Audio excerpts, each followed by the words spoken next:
Okay, that's a moment of relief.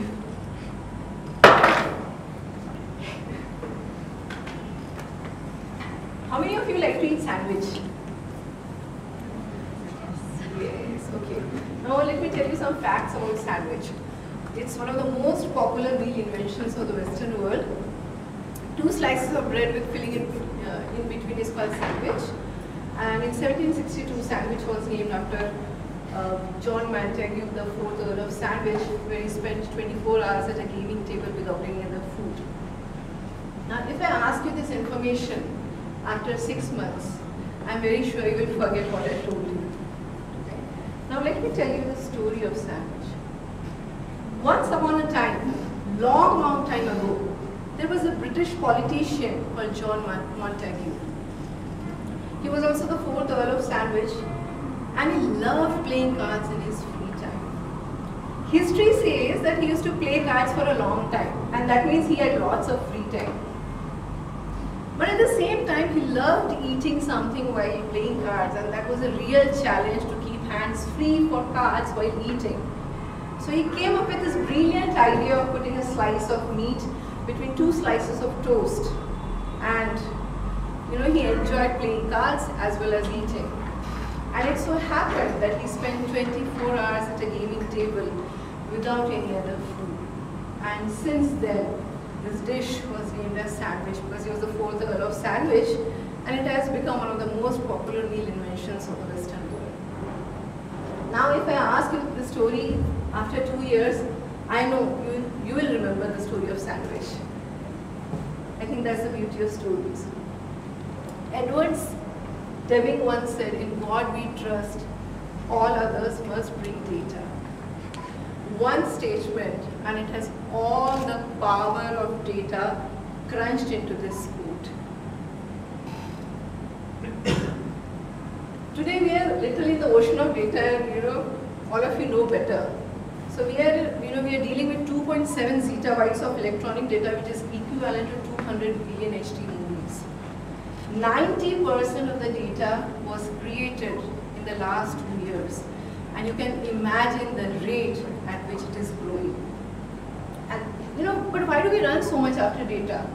Because it is said that if the companies or the industries or the organizations utilize data completely, they could increase their profits by 60%.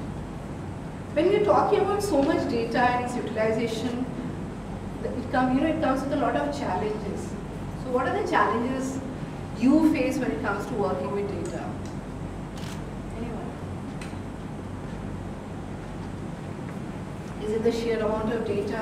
Yeah, Is volume, it the velocity. volume of data, right? Is it that the data is highly unstructured, so a lot of time is spent in data wrangling, right? Because when I come to the meetup, I see everyone struggling, and a lot of time is going into getting the data in shape for it to be analyzed.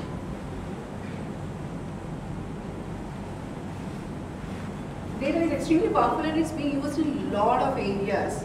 And I think one of the fields that has benefited immensely is the medical field. And I would like to tell you a very short story about it. So, is high BP good or bad for a heart? Is high BP good or bad for a heart? Bad, right? Now let me take you back in time machine to the age of 1940s. Let's imagine we are all in 1940s and I ask you the same question: is smoking or BP bad for the heart? You would have been clueless. You would have said, no, it's good. High BP is good for a heart, or smoking doesn't matter. So what brought this change in our understanding? So let me tell you the story of Franklin D. Roosevelt, popularly known as FDR. FDR, as you know, was US President from 1933 to 1945. He died on 12th April 1945 while he was still serving the US President. What's the normal BP rate? 120/80, right? So before FDR became the president, his BP was around 140/100, which is still high as per today's standards. Few months before he died, his BP was 260/150, which is still very, very high. But the physicians of US president said it's very normal to have that kind of BP for that age and that force is required for the blood to push through the arteries. And the day he died, his BP shot up to 300/190. If today's US president has this kind of BP, you know, the whole US country will come to a halt probably. So what changed our understanding? It's all data. It all started with the Framingham Heart Study, which is the name of a place in US, where they started taking data from about 5,200 patients between the age 30 to 59. And you know, today also, if you search for Framingham Heart Study, it gives, and you key in your parameters, it will give you how your heart is going to be from in the next 10 years. So it's able to predict the 10-year risk of heart diseases. The outcome of this study was the high BP and smoking is not good for a heart. So data is very, very powerful. Be it medical field, be it space, be it weather, everywhere it's being used. But in spite of all the sheer amount of data and it being very powerful, there is something that data cannot do. Let's have a look at the study that happened in University of Pennsylvania. Small at the University of Pennsylvania and her colleagues wanted to determine how to best raise money for Save the Children, a charity focused on well-being of children worldwide. They created two versions of a marketing pamphlet. The first version featured statistics about the magnitude of problems facing children in Africa. The second version also featured those statistics, but in addition provided information about Rokia, a 7-year-old girl from Mali who faced the threat of severe hunger. The subjects were given $5 as compensation for the study, and before leaving, the researchers asked if they wanted to donate any money to the cause.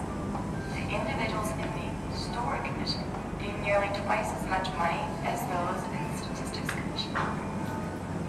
We used to think it was our rational. So what happened when a story of a 7-year-old child called Rokia was told along with the statistics and data, the donations were doubled. Right? So I think that has given you a peek into why stories should be told along with the data. So why do we tell data stories? Now data is very, very powerful, right? But stories are memorable.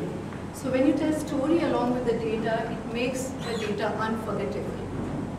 All of you remember the cap seller and the monkey story. All of you remember the thirsty crow story. Why? Because stories are very simple in structure, which makes them memorable. Data resonates with our intellectual level, right? But stories resonate with our emotional level. We cry when we watch Hindi movies. Why? Because they resonate with our emotional level. So when you combine data and stories, they resonate both with intellectual and emotional level. Stories also answer why it matters. You know, when the audience was showed the statistics on African malnutrition, it's very difficult to relate as to why it matters to them. But the moment the story of Rokia is flashed, you are able to connect better as to why it matters to you. Why should you donate it for a cause? Not just Rokia, when the pictures of a toddler who drowned in the sea in Syria was flashed in news, the donations increased exponentially because people were able to connect as to what problems it's causing in Syria. It also breathes life into facts and data, because what happens is data and facts are very cold by itself. They do not move people. It's only stories which resonate with our emotional level are able to move us. And when your heart moves, your wallet moves automatically. Let's see what studies have shown. You know, we all like to think we are very rational human beings, but time and again studies have shown that we take decisions based on intuition and emotions. And we try to rationalize it later. Right? And what's the best way to get at those emotions? Stories. If you see a presentation with bullet points, it is said that it activates only 2 areas of your brain, the Broca's and the Wernicke's. But when you hear a story, your entire brain is activated. And the MRI scans have proved that whatever is happening in the brain of the storyteller happens in the brain of the audience. There's so much connection happening. And our brains are basically hardwired to remember stories. You know, that's how we are born, that's how the whole circuit of our brain works. In a very informal study, a marketing researcher asked the students to give a 1-minute pitch in the class. And it is said that only 10% of the students use story in their marketing pitch. After the class got over, when the marketing researcher asked the students as to what they remember about each and every pitch that was made by the students, only 5% of the students were able to recall the statistics, while a whopping 63% remembered stories. That's the power of the story. It's memorable. You know, someone rightly said humans are pattern seeking and storytelling animals. What do I mean by we are pattern seeking? I think, you know, if you see, why do we analyze data? We try to find patterns. We try to find the patterns. Why do patterns interest so much? Because they're structured. Because they are structured and it helps us to predict. Yeah. Like when we know the pattern, it helps us to predict, and with a certain amount of, you know, prediction, with a certain amount of accuracy too. So let me tell you the story of Barney. When the ATM machines were first introduced, people had a lot of difficulty in trusting a machine to give the notes. They were so used to going to the bank, chatting with the person, and they would hand over the money. It was very difficult to trust a machine to hand over that cash. So that's why when the ATM machines were launched, they used this photo of Barney, a cartoon character, which was flashed on all the machines before the cash was handed over. And slowly people gained trust in the ATM machines. After 6 months, they asked people, they conducted a survey, and they asked, what is it that you like most about Barney? And the people said, we like its smile. Now you must be thinking, these people are stupid because there is no smile on Barney. Right? There is no smile on Barney, but then why do people see smile on Barney? It was the trust. Right? When we trust a person, we trust the smile of that person. So trust and smile, which are very, very correlated. Our human brain is so used to this pattern of trust and smile that if we trust someone and there's no smile, still we are able to smile. We are, you know, that we are victim of patterns. I will flash 3 sentences to you. I want you to think as to what was your first thought when you saw these 3 sentences. He went to the store, Fred died, Lucy went hungry and wept. Anyone who would like to just say what is the first thought that comes to your mind? The assumption is the 3 of them are connected, that Yes. he's Fred, and Lucy somehow wife of Fred, and she went hungry and wept because Fred died. So why did you assume like that?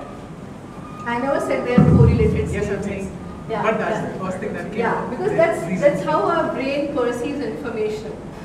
That's how our brain processes information. So even if there is something very disconnected, when it comes to human brain, we try to process that information and store it in our brain as stories, because then it seems to be connected and it's easier to remember. So we are pattern seeking and storytelling animals, because of which data stories make so much sense for us.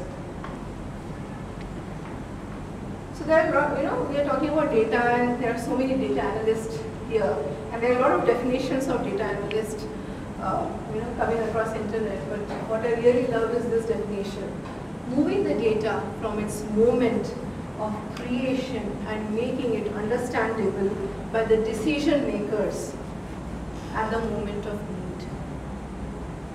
So who is a poor data analyst? Would anyone like to answer this? Anyone? Good with numbers, but not with Yes? stories. Yes? Good with numbers, but not good with the stories. Good with numbers, can use a lot of automated tools, right? And will soon replace with, it will be soon replaced by another automated tool. And who is a good data analyst? Thank you for telling.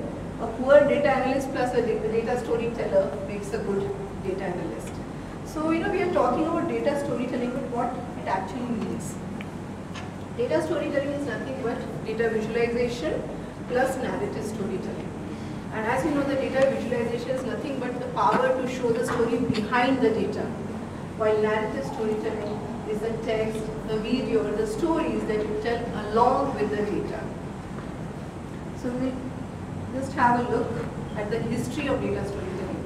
Do you think data storytelling is a very new concept, or it just started from the time DataKind came to Bangalore, or is it something very, very old? It's very, very old. Yeah. So Charles Joseph Minard was a French civil engineer, and he was known for representation of numerical data on geographical maps. And the story that he liked to tell through a graph was the story of cost of war. And he showed the visualization of Napoleon's disastrous invasion of Russia in 1812. This is one graph, but he has covered about 5 to 6 parameters as to how the Grand Army started from Poland to conquer Russia. They started with an army of 4,22,000 in the month of June, that's June 1812.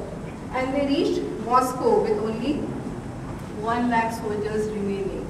And if you see, they have shown, Charles Joseph Minard has shown the route as well as how the strength, the width of the route is showing the strength of the army as it's reducing. And by the time they reached Moscow, it was September, and the winter of Russia had set in. Something that Napoleon had not anticipated. It will affect his soldiers to that extent. While returning, only 10,000 soldiers came back to tell the story of cost of war. And here he has shown the fluctuating and the dropping temperatures on the return path. Just one graph and the entire story told of what it takes in the war.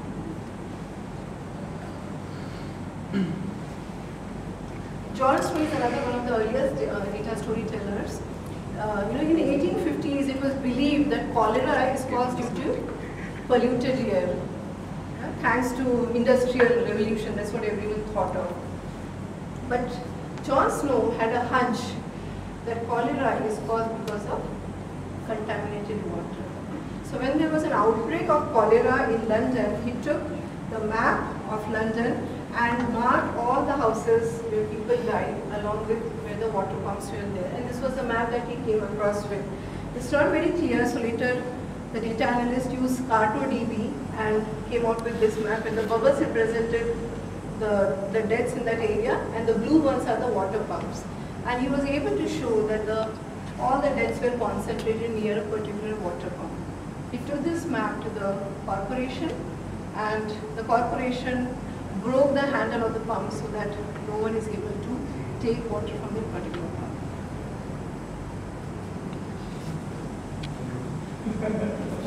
So what are the steps in data visualization? The first step is to find the story. And how do you find the story? Is by exploring the data. Right? Like John Snow knew the story that he wanted to show, but all of you might not be so lucky. So you need to find the story first. So find the story and decide what is the key message and the call to the action. So what is, when you are representing data, your audience has to take a certain action. So what is that action going to be? And there will be multiple messages when you do the data analysis, but what's the one important key message on which you need to focus, right? And tailor your data analysis as per that. Know your audience very well, because the level of information that the audience has will determine the type of graphs and the extent of graphs it is shown. And it is said that the more senior guys you do the data representation for, lesser will be the number of graphs and lesser the number of slides. Select the media. Create the right type of chart and graph. Sometimes we don't know what's the right type of chart and graph, so please explore whether it's a line chart that makes sense, or the bar charts, or the pie charts. And give audience an entry point. We'll explore this more. And reduce the chart chunk.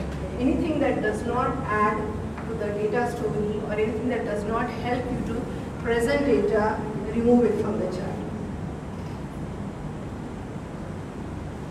the film editor of the story that you are going to show, right? So you can choose to show the story in the way you want. And you need to remember that your chart title should be like a movie title, you know, Khoon Bhari Maan. So it gives you a peek into what the movie is all going to be about, you know. You know, another very catchy headline of the movie is "Paak ko chala kar raakh kar dunga." So you know what the story is all going to be about. So your chart title has to give a peek into what the data story is going to be about. We are all biased as human beings, but don't let your bias affect the visualization. We'll explore more examples of this as we go ahead. This is a pie chart, and it shows the number of applications received by university from different locations. Would anyone like to tell us what's not so good about this pie chart?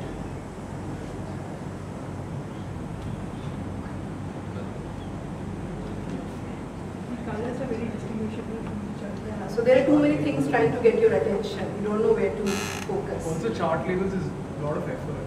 Yeah? To associate chart labels is effort. Yeah, so your eyes are moving like a tennis ball, right? To understand the legend, what means what. Yes. Anyone else? We are not able to compare pie. Yeah, you're not able to compare the different segments, yeah, different pies. What is the reason for that?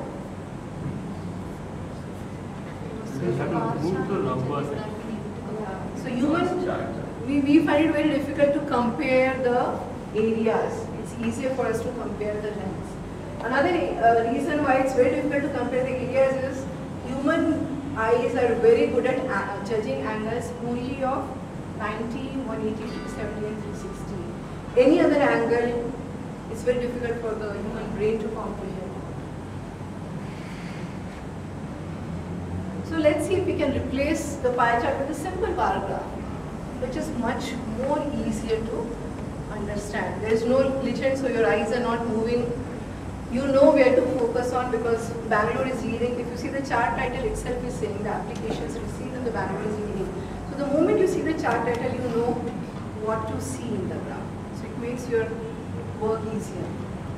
Bangalore has been emphasized while other places have been de-emphasized. So very few things are trying to get your attention.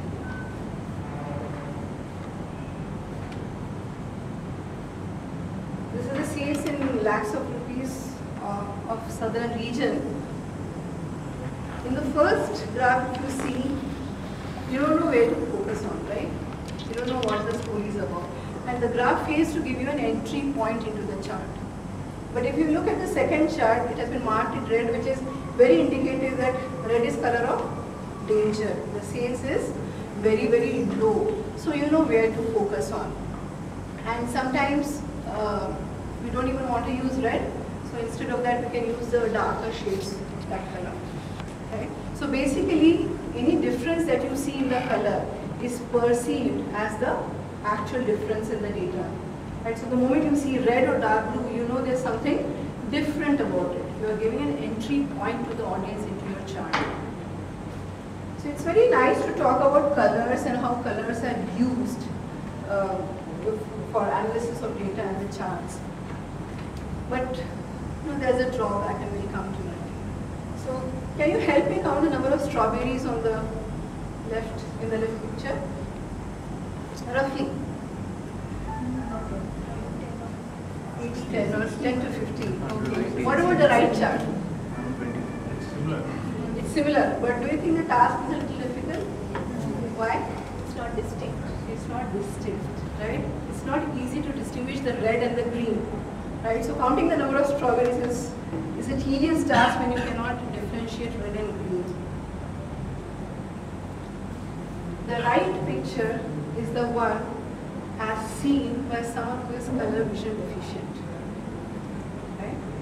Not everyone sees the colors the same way as we do. And that is called not color blindness but color vision deficiency. And there is a slight difference in the way we all see colors. It's not the same. The red doesn't look the same to everyone. The green looks different to everyone. Please remember that 10% of males and 1% of females have color vision deficiency. And the people who have color vision deficiency, majority of them cannot distinguish red and green. So by using red and green in the same chart, you are making life difficult for someone. You are making that chart very, very difficult to comprehend by someone who is color vision deficient. So you need to be very, very sensitive to these facts when you design your graphs.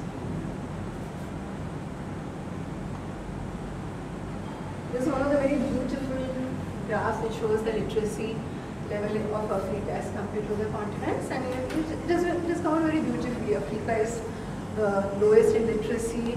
Children, the photograph of children in the outline of Africa, banned when it comes to data visualization, right? But something is not right. There's an ugly fact to it which I want you to tell.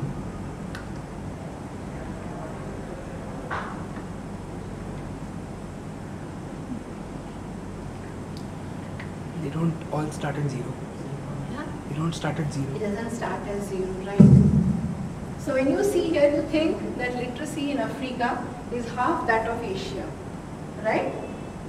Now let's reproduce that graph when it starts with zero, and you will realize that the situation is actually not that bad. And who uses this? This kind of manipulation of not starting the graph from zero is Fox News.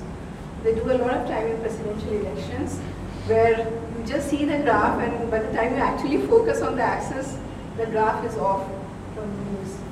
But you know, you have already got a different impression. So any difference that you are trying to show, whether it's of the size, whether it's of the color, is perceived as actual difference in data by the human mind. So it's very important to start the bar graphs at zero and sort the data if possible from ascending to descending or descending to ascending if it's not timeline driven. And if there are more categories, please rotate the bar chart so that the categories don't look inclined. Otherwise, if there are too many categories, you will see there are 45-degree incline the category names. All of you have come for a birthday party and you need to tell me who gets the biggest cake here. Piku. Okay. Second? Chiku. Okay. Devangana is saying Piku and Miku. Yes? Like Piku and Miku are almost same. But the first impression was Piku. Piku gets the biggest amount of cake. Let's see. Piku and Miku get 29.5% of the cake, which is equal. So what happened when it was a 3D chart? It distorted your perception, right? So please do not use 3D charts. Not just for pie chart, but even for bar graph, it doesn't make any sense. If you look here, in the month of August, it looks like slightly less than 10. But when you use a 2D chart, it shows that it's exactly up to 10. So 3D charts really distort the perception. It looks very cool, but it doesn't serve the purpose.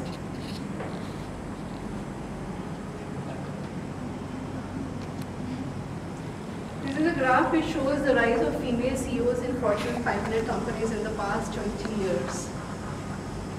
And you get a feeling that women have achieved a lot in the corporate world. From 0% in 1995, they have come to 4.8% till 2 years back. And it's amazing, right? But let's see if we reproduce the same graph considering the ratio of male CEOs. Right? And you see that female CEOs even now are still at 4.8%, and there's a lot to be done to match the numbers. So what happened? When you saw the first graph, you feel very good about it, right? But when you see the second graph, you feel good, but not so good, because you get to know that there's a lot to be done. So it's the same data, a different story, and a different wisdom.